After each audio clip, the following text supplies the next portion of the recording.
What's going on? We've got a 2023 BMW X3. Got to remove the console trim around the shifter.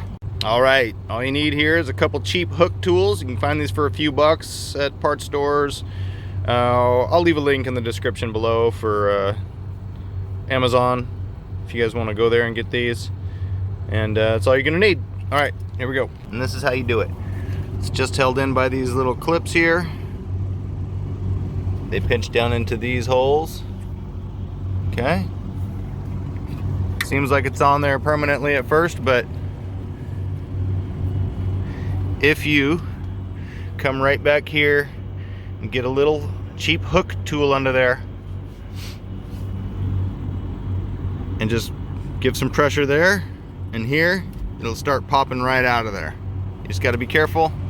If you try prying it with a hook tool from back there, you will avoid putting any marks in here, and it will come up quite easy. Whereas if you try to pull from further up, it feels like it's in there really good because there's so many clips. So again, little cheap hook tool underneath without putting pressure on here, and then pull upward, and then you'll start to be able to get your fingers under it and wiggle it loose. All right, hope that helped you out. Hit the like and subscribe. I'll see you later.